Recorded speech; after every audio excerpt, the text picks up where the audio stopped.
right, man. Let go, man. Let go, man. It's real radio, man. Turn us up, Carl. Yeah, let's go. Turn us up, Carl.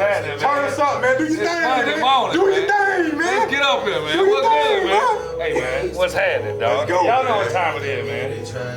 Let's go, man. Let's go. Get us started, man. On time with it, man. Me, baby. Yeah, Hey, y'all already know, man. It's Monday, man. It's real radio, man. We here for another episode. It's your boy Calvin Darville. We got Carl Clark in the building. What's happening, everybody? How you feeling, brother? I'm good, man. How you doing, man? Another day, man. How was your weekend? Hey, man. Great weekend, man. Didn't get too much outside like I normally do, so it was a great weekend. You was down south. What you mean? I ain't do that, man. I ain't pop out like that. I ain't pop out like that, man. I was trying to rest a little bit. Trying to be humble? Yeah, man. Just a little bit, man. Nah, I feel you. Yeah. It was a good weekend nonetheless. Okay. So you last week you went down to another conference. How'd that go? Yeah, conference went great, man. A lot of energy down there. It was a lot of fun. Yeah, man. It's getting better and it's getting easier and easier to go to these things and kind of handle them with not a whole lot of people with me. So. Yeah. Carl, so got down there for your first one by yourself, handled it, made it happen, man. So appreciate you for that. Yeah. All right, man. So yeah, we'll go ahead and hop in this, man. As y'all know, Real Radio, man, we on a mission to empower the youth to be themselves while creating financial freedom. That's what it's about, man. Got to get to the bread, and there's no way better to get to the bread than doing it while being yourself, man. You feel me? Compromise who you are. Don't compromise who you are. Have you ever had a time where you felt like you had to compromise who you are? I've had to. Yeah, I felt like Come that. on, man. Tell us about that, man. Tell us about a time or two. Other, or maybe in certain rooms. I might walk in a room and I never been in a room before, so I see people Switch it up, change on them real quick. Yeah. And then that's one of the things I would say about the conference is that I'm slowly beginning to be more comfortable with just being me. And having people that actually vibe with me and are my sort of people, be the people that actually gravitate to me. So. And what I've learned, man, is like really when you just be yourself, you actually get more from it than when you compromise yourself. I remember when I first started off as a notary or just in real estate in general, going to networking events. First of all, I remember being in my car and shitting bricks, for lack of a better term, to walk into the event and just shake hands and kiss babies, man. And but when you're broke, you got enough motivation, to get uncomfortable. So I remember one of my first networking events when I moved to Tampa was in St. Pete at the Canopy, the little rooftop bar. And I just remember vividly, man, being scared, like thinking like someone's gonna attack me or something's gonna happen. Like, I don't know, it's just these crazy negative ideas, like that we got running our head. Even like when you're making a call, it's like, at the end of the day, worst thing that can happen on a call is someone hangs up on you. And at a networking event, the main thing you gotta understand is that everybody else is nervous as well. Yeah. So it's just like, you're not the only one feeling like that. And people come to networking events to network. Yeah. So it's like everyone's pretty much open. But yeah, I remember that vividly. I just had to push through it, and make it happen. So, but the thing is, man, that's crazy. It's like I remember, the whole compromise, like, and this is why I'm so big on like, man, we got to be ourselves. It's like, I definitely remember, trying to fit the mold. Or act like I had it all together, or act like whatever, to kind of fit into the room and everything, and you don't gotta do that. No. But you do gotta have the intention to want to grow, and this is why I always say you don't have to change who you are at your core, but you gotta be growing. Yeah. You always gotta be growing, because when you walk in a room, you need to provide value.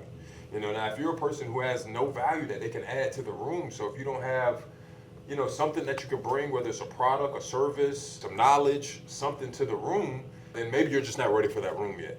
And you need to and you need to be in the room educating yourself.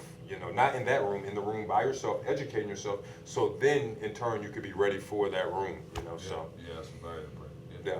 So man, that's the mission, man. But into other topics, man. Elon Musk just hit that $1 trillion mark, man. Wow. So.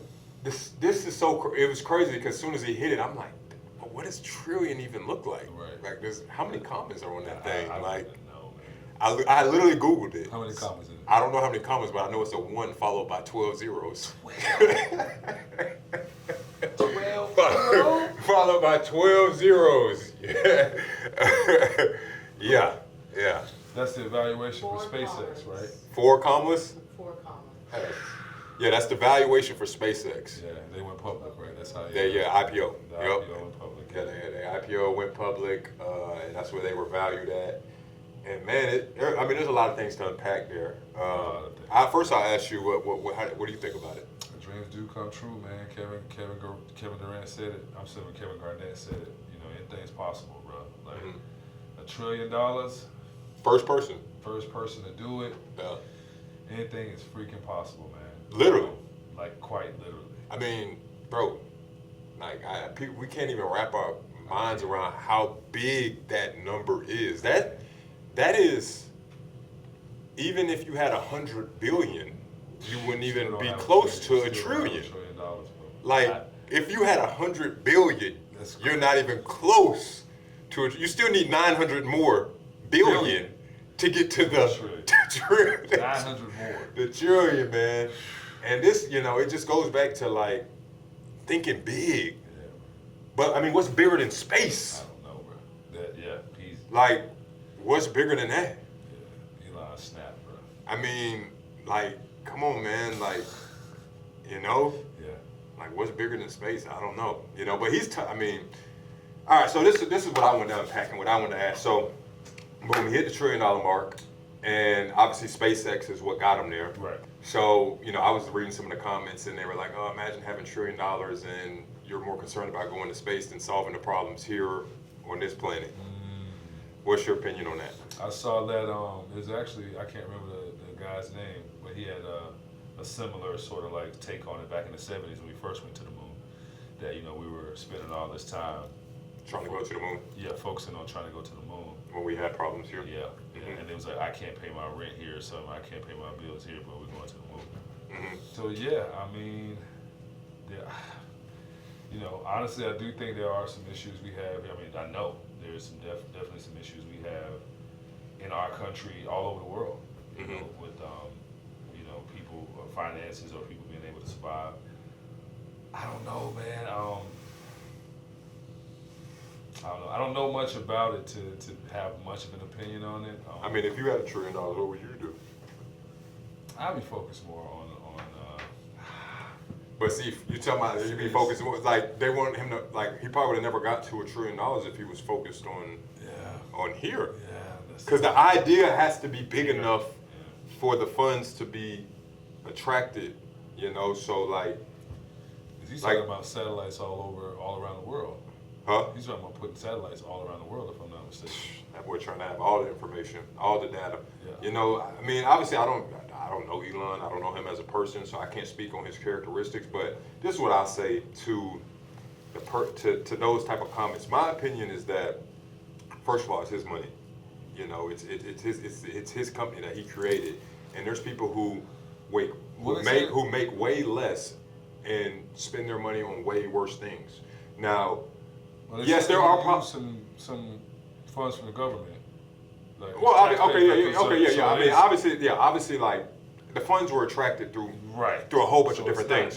But his company, his company that is valued at that. Right, that's true. So it's his company and whoever his partners are, and all the logistics. I'm sure there's tons of logistics, but on a very simple level, it's his idea. Right. Okay, so it's his idea.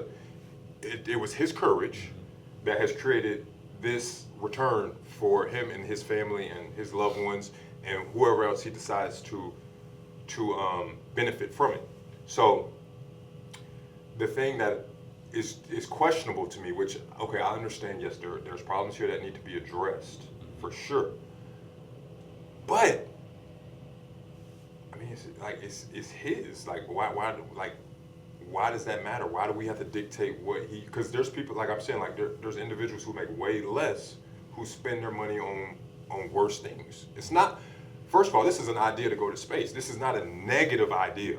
So it's not like he's like, oh, I want to create the largest strip club in America or the funnest or the most enthusiastic strip, but I want to figure out how we can get civilization to space and all these different things. So it's not a negative idea. Sure, we could use resources here or whatever, but it's not a bad idea. So I say that to say there's people who are making way less who are funding negative ideas or fund negative activities like going to the strip club and spending thousands of dollars. I mean, how many celebrities make millions and go throw racks in the strip club? You feel me? So it's like, how are we gonna say that the person okay, first of all, change the way we do digital pay. I mean, this is not his first idea or first major development. Like, he changed digital payments, PayPal, that was him. So he was a major driver in how we did digital currency, and how we transfer funds. So we got the Cash Apps, we got Zelle, we got all these things that are normal now. It's so normal. Back in my day, bro, when I was in college, you had to go to Western Union. You had to hit mama on the phone, hey, mom, I need some bread. Yeah. Now she had to drive. I ain't trying to go out there to Western Union. I just was up there last week. It wasn't as easy. Like the kids in college nowadays, they probably boop, boop, mom, I need some money, or boss, I need some money, boop, boop. It ain't nothing but a thing. Like she had to go to Western Union, then you had to get her. So like it was one thing to get her to go and then the funds be there. Now you got to figure out how you gonna get your broke behind to win Dixie, so you can get the money. So now we got, we're able to do these digital transfers and everything, which he was a major driver in that. Electric cars. Are electric cars not good for the environment? For sure. The environment? For sure. Are people who drive Teslas not saving money on gas prices? And saving the environment. So by lowering emissions. How much do you want the man to do? So is the argument that those comments are trying to make is that Elon isn't spending his money wisely, or is it saying that, like, what are they saying? Because you're right, if it's about him, then I mean, it's saying that he could put his money into things that are problems in the world. No, he like never said people not having food. I never knew certain things like Elon Musk was a humanitarian, or he was out to solve the. But I mean, I've never known that about him. But he's already solved two major problems. There we go. I didn't know he was after the homeless problem. Or at what point can I use my funds for my desires? For the things you want and think about this. Okay, we're all individuals. Yeah. It's already hard enough to get up and go to work in general. Yeah. Okay? You want to be passionate. So if my passion is not in that area, how are you going to make me have a passion for that? Yeah. How come this man can't be passionate about space if that's his passion? Maybe that's what allows him to get up and work 18-hour days. Because most people can't even work 8-hour days. So that's what allows him to get up and do that, because he's doing something that he's very passionate about. So it's like, maybe even if he wanted to do that, he couldn't muster up the energy it would take to show up every day and build something so phenomenal to solve that problem. Yeah, because it's a system that's going to have to be built. It's not literally just people handing people money. No, it's going to have to be a system. Of course not. It's not just giving away money, because, I mean, we all know if we give money to a homeless person, the money's not going to be used responsibly. Right. So it's not. You're going to have to build something to solve the problem that's going to take years to solve, because this is a problem, like, these are problems that start at youth. So it's going to take years, generations. He wouldn't even see the finishing of this project. Right. So. And it's not his passion, to your point. Like, that's not necessarily his passion. So. I don't know what his passion is. I'm just saying, it's just like. I wouldn't put any responsibility on him to solve the world's issues. That just wasn't my first. That's not like my first comment. Like, to see someone reach something that has never been reached by anybody else living. Like, my first comment wouldn't have been, oh man, you could have put the money there or that. Like, yeah, he could have, but he didn't. Right. Because at the end of the day, he get to wake up and make his own decisions on what he want to do with his bread. Right. And at least he's not funding BS. I mean, why? I mean, space. We don't know what that could possibly turn into. We have no idea. We don't know what resources could be in space that could help Earth. Or help life. Or help life in and of itself. Yeah. So that's my take on it. Anything you want to add to that? No, I like that. I think that we too often looking for a handout, man. Like, we saw the man hit $1 trillion, and everybody started looking like, well, where can he put it where I can get a piece of it or something? I don't know.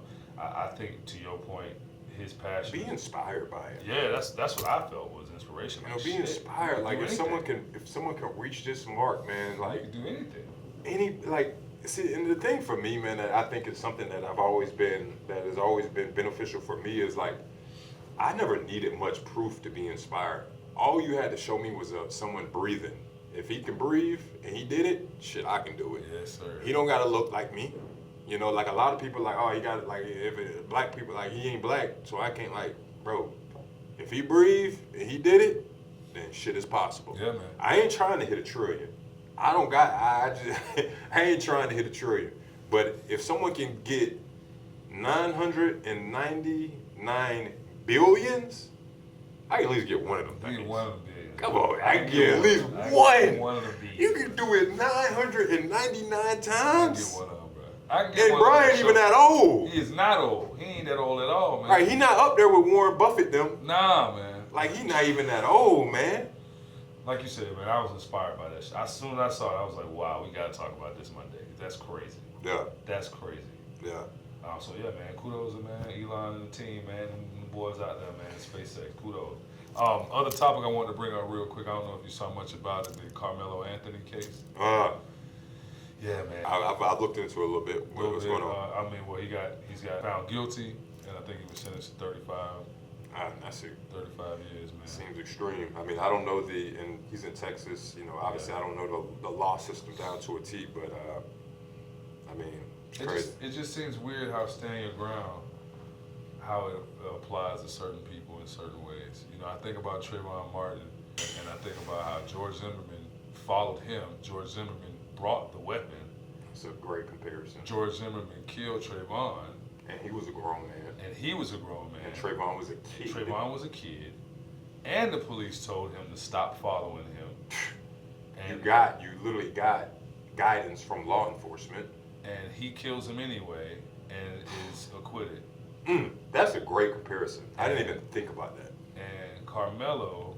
I know states matter, but that's just crazy. It matters. You're right. And I'm not. We got to find some type of common ground. Yeah. It can't like. How could you follow someone? How could you literally follow someone and he didn't even do anything to him, right? They didn't do anything. Nothing to him. Bro. He just had a hoodie on, bro. Yeah, he was just walking with a hoodie, with a hoodie on. Like he didn't come up to him. No, they did. It was a confrontation. What was it? They just got into it. Like it was just like he. And then he followed them? No, he followed them and they got into it. No, what we're saying is prior to him. I'm talking about before following. Oh, prior to, it was nothing. Nothing. So like you could have just mind your business. Facts. Yeah. He just assumed that he was doing something negative. Yeah, he was walking through a neighborhood or an area he didn't think he was supposed to be in. He didn't get any time, did he? No. And he got time. I think he got time for the while he was doing trial. Yeah, but that was it. He got time, sir. He didn't get no manslaughter. Nah. Wow. But Buddy got 35 years. Now that's crazy. I can't justify. That is crazy. I can't justify him bringing a knife to school. I can't justify that. But if George, that doesn't count for 35 years. Exactly, it does not. That counts for being expelled from that school. Yeah. You know? It's not illegal. It's not illegal. I mean, I'm sure it's against the rule of the school. Right. You know, but it's not against the law. Yeah. You know what I mean? For him to have that knife, it's against the law. And I don't want to make. It's touchy, you know what I mean, because of the racial aspect of it, man. It's real touchy, but 35 years is too extreme in my opinion. It's crazy. 35 years is too extreme, especially if George Zimmerman walked. So I don't understand it. And Carmelo was 17. I want to say these was kids, man. A state, different laws. Yeah. Yeah, it must be the state, because that's just Texas ridiculous, man. I thought Texas was like big on stand your ground, or maybe I'm tripping. I thought it was too, bro. Like how someone come up and essentially assault you, you defend yourself, you know, you go to jail for 35 years. 35 years. I just don't get that one. I mean, that just seems pretty extreme to me. Yeah, I agree. So prayers to everybody involved. You know, there's a young man that lost his life. Prayers to his family. And yeah, big up Carmelo. And keep your head up, bro. Yeah, man, crazy, man, crazy. All right, man. So, man, we can go into the main topic. Story sell, fact tell. Story sells, facts tell, man. It's all about the story, man. What's your story, man? How'd you get started here, Carl? How'd we meet, bro? Man, funny story, man. I was working at as a concierge, as a doorman at your apartment complex, man. Yeah. I think you was walking the dog one day or something. We might happen to just be talking. Yeah. And just talking about life or whatever or whatnot. And you told me you had an opportunity here potentially. Yeah. You know what I mean? And you said, hey, you can try it. See what if you like or whatever. Mm-hmm. I had no idea about the business or anything about the company at all, so I destroyed the interview. I think you probably remember that. You and Darius. Destroyed the interview. But I imagine that, there was some other things outside of maybe that one meeting that maybe led you this way. But yeah, it came from just, trying to be friendly to as many people as I could, trying to get to know people in that concierge role, help people with their dogs, help people with a gate. The gate was stuck or something like that. Just kind of going above and beyond, doing the best I could in that role. I didn't want to be there, but I knew that it was going to take me doing more than what was a call of duty for me to get past or out of that role. So yeah. No, I remember the interview, man. It was funny, bro. I just remember, I think you were late. Was I late? I think you were late. It was a virtual interview. It was a virtual. I think you were a couple minutes behind. You was on your phone. Yeah. You didn't have like a notepad, nothing. Nah. You were in like some office building. I could clearly tell you were at another job. He didn't really say much. He's like, yeah, I can do that. Yeah, I can do that. Yeah, I can do that. I was at another job. All right. I came around, I'm trying out to talk it was crazy, man. And then Darius' interview, I just remember him coming in. He was telling me he worked for like a production company. That's what you said, right? Or it was on your resume. Well, I actually did film. Okay, he said he worked for a production company. So I told him we did an interview, and I'm like, all right, I got a piece of content. I need you to edit it and then send it back to me. He sends it back. I could clearly tell he did it like through Instagram, like, where you just like literally you could press on Instagram, add captions. Yeah. Like he literally just pressed add captions and then sent it back to me. I ain't got to do it. Like, I'm like, bro, anybody can do this. He didn't even jazz up the captions. Like, like where you do a story and then, there's the thing that says captions and you just press it and then you just move it to where you want it. Carl, I had no editing software, I had nothing. I'm gonna make this happen. Man, that's wild. And then sending it back to me, I'm like, man, okay, he gonna be green. He gonna be real green. We got some work to do. But I went forward with him because he was personable. Okay. So I was thinking about the work environment, all of us together, how it was going to flow, going to events, doing events. I'm like, okay, well, he's the most personable out of all the candidates. The candidates. Yeah, the other dudes, they could edit it slightly better, but they were weird. Yeah. To say the least. Got it. Yeah, they was weird as hell. So that's good. What's the story about why you went with me? Well, I mean, really, bro. I mean, you worked in there, so like, you got a free audition. Yeah. Like I had, you worked in the building, so I got to see you busting your butt and. You got to see me working. I actually was working there and here for a little period of time. Working where? In 915 and for Comfortable Closers for a small period of time. Well, yeah, I saw you at 915. Yeah, you come in. No. Where? When I was working, I worked both of them. Comfortable Closers and 915. What do you mean comfortable closers? What do you mean by that? I worked here. You still do. No, I don't work there anymore, is what I'm saying. I know that. That's because you work here. I worked at them at the same time for a period. Oh! Yeah. I do remember that. Yeah, I was trying to figure that out, but that was about too. You come home. Yeah, he was like bringing his like fucking laptop and. Oh, your story's we'll get to your story. Yeah, I remember you bringing your damn laptop to the building. You're like, yeah, I got you, boss. Don't worry, man. I'm gonna get these orders in. I'm over there trying to work on it. Like, what is he doing, man? Yeah, but nah, he got obviously I got to see you in action and do your thing and see the service that you were able to provide and the smile that you always had no matter what was being asked, and obviously how people were attracted to you, how they loved you, and I'm like, oh yeah, this man would be perfect for the position. Yeah. And I wanted, like, obviously when you started you were doing more operations, but I always had in my mind that I wanted to figure out how I could get you into a sales position for the company. Oh wow. So that's cool. So yeah, I mean, now we here. How did you even get started with Comfort Closing? What story is that? All right, hold on, let's do Gina. Oh yeah, let's do Gina. Yeah. So I mean, I met Gina. She was a client first. So I just remember like I was working with Haven Title, and I remember I would go in and I would always see her best friend Hannah at the front desk, and then one day I go in and I just see some new chick. I'm like, who is this girl? And she's like, hey, I'm Gina. I'm new here, blah, blah, blah. I'm like, okay, well, here are the documents. Nice to meet you, blah, blah, blah. Yeah. So I would always go in. She was always super personable, super cool. And then, I don't know, I guess I just saw the email. I got an email from like your thing saying that you weren't working at Haven no more. So yeah, I just reached out. I'll say this, I do remember we did the interview. Interview went pretty good. I just remember, she asked for like a raise immediately. Oh, No. See, look, now she asked for her story. Now she don't want to hear the story. But woman, boy, there's no pleasing them. They asked for it, you give it to them. They don't want it. No, I didn't say that. I didn't say that. You did. Raise immediately. I said, is there any way? I can get a raise. It's just You said what? you got me sent me the job offer, and I was like, Uh-huh. hey, maybe a little more. A little bump? Yeah. Nah. So, in other words, she asked for a raise immediately. And I think you couldn't start when I wanted you to start, or was that an issue? No. Okay, yeah, nah. Yeah, I think everything else went pretty smooth. Yeah. Of course it did. She said, of course it did. Yeah, nah, but Darius was funny, man. Darius was funny as hell. Darius, boy, sent you back. Yeah, Carl was funny. I wouldn't have hired Carl if I didn't already know.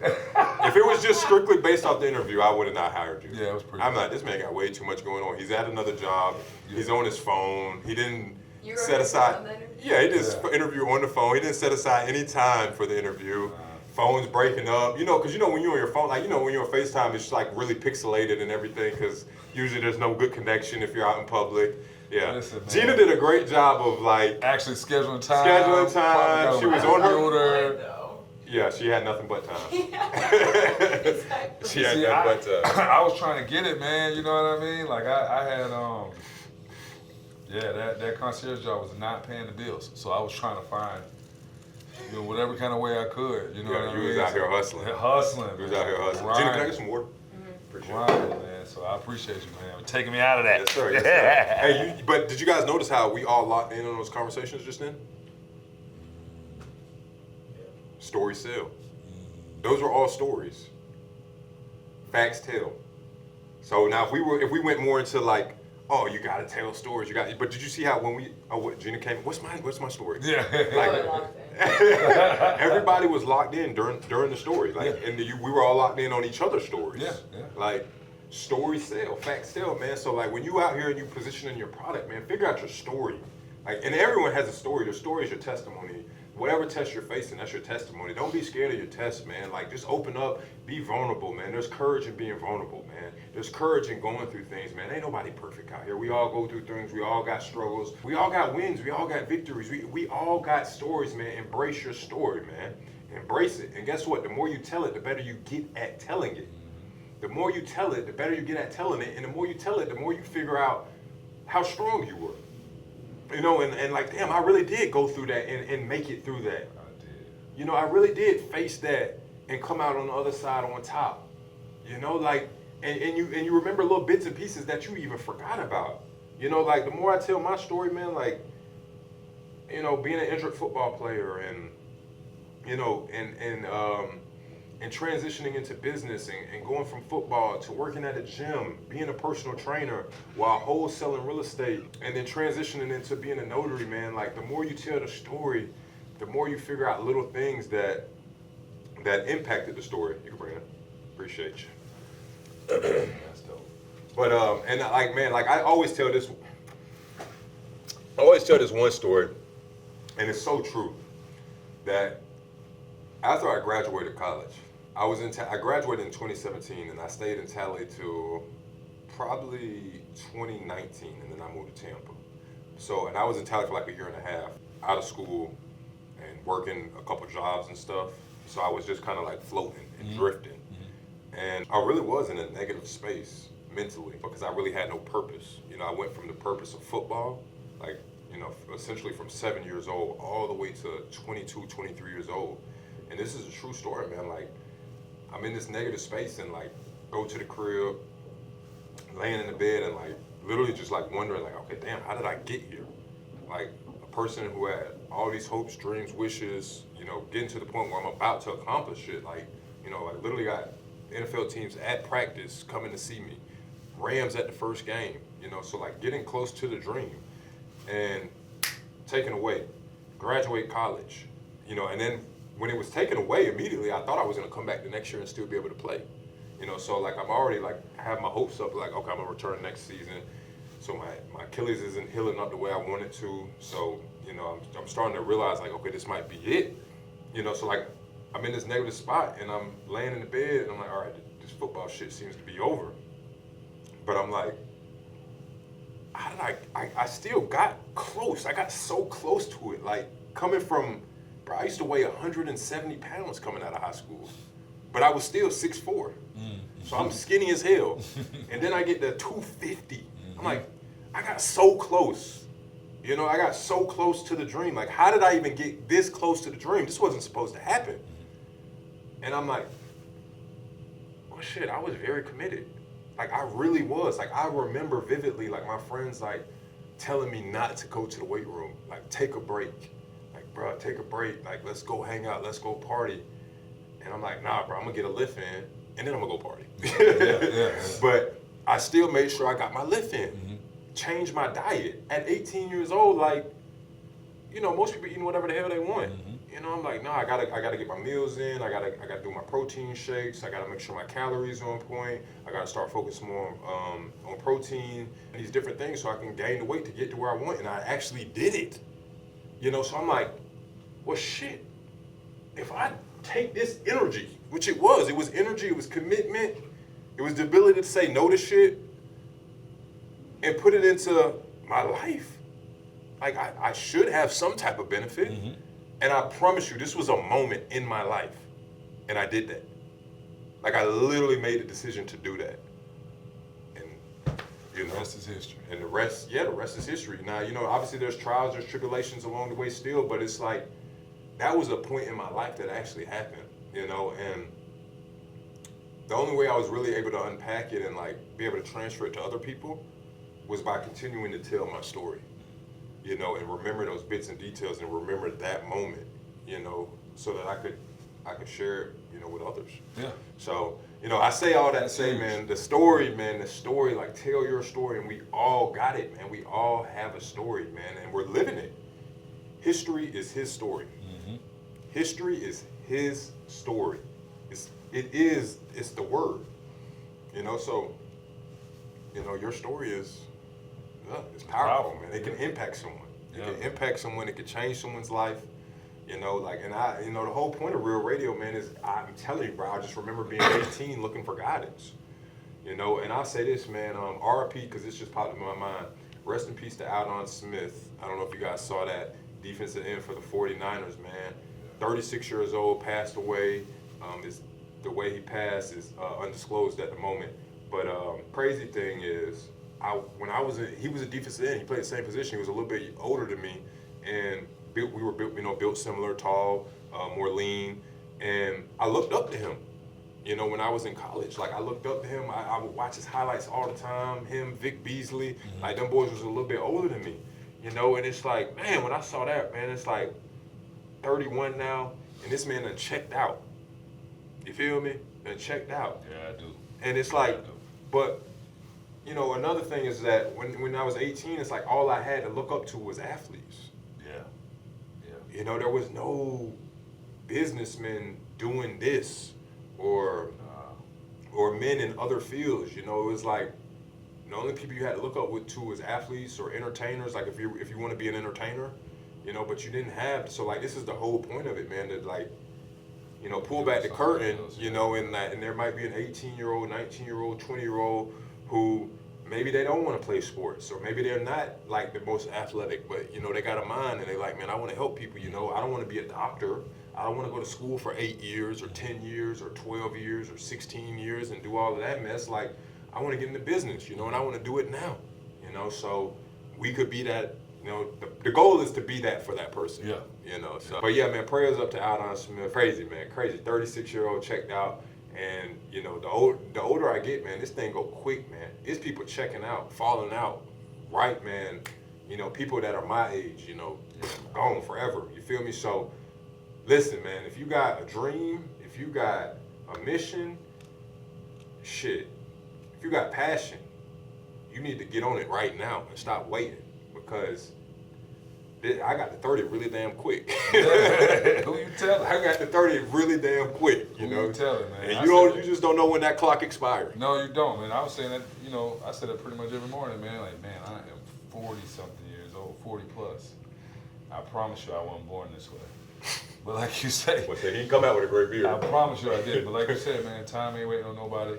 And if you got a chance, man, if you have an opportunity to get up, then why not get up, man? That's right. If you can. That's right, man. Do it.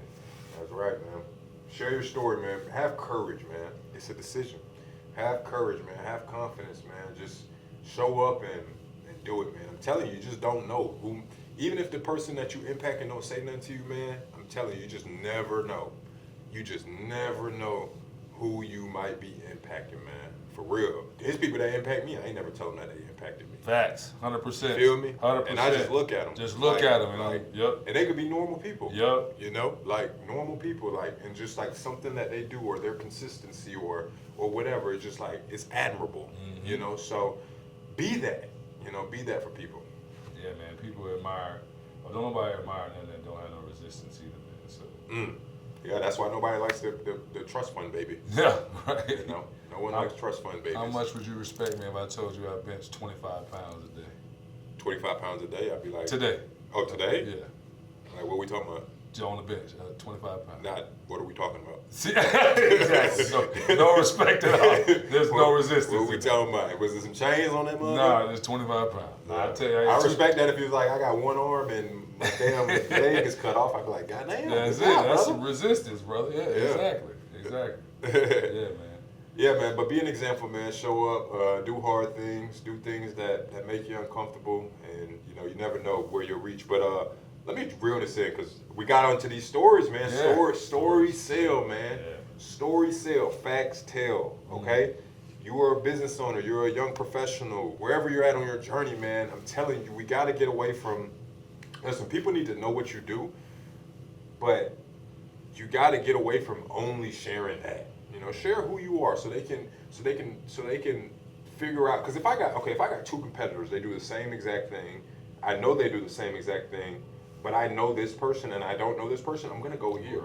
And by knowing, it's not just handshake, but they've shown some stories. They were vulnerable, you know. They like stories are it's everything, you know. It's everything. Like, and it's simple. We don't gotta overthink the story. Like, merely having a dog is a story. If being a father is a story, like he got his pen on it, that's a story. Someone could see that. To it, yeah, there's a story to the pen. They see the pen. Oh, what is that? Story time. Story time. And then if because he shared that story, if that person has a son, maybe they relate more to Carl and they're like, hey, I'm gonna do some business with Carl. And let's say Carl had a competitor standing there who didn't wear their pen because they're like, oh, this is only about business. I'm gonna only tell them I'm a nationwide notary service. Now when they're choosing between the two, they relate more to Carl because he shared his story, and boom. That's a great example there.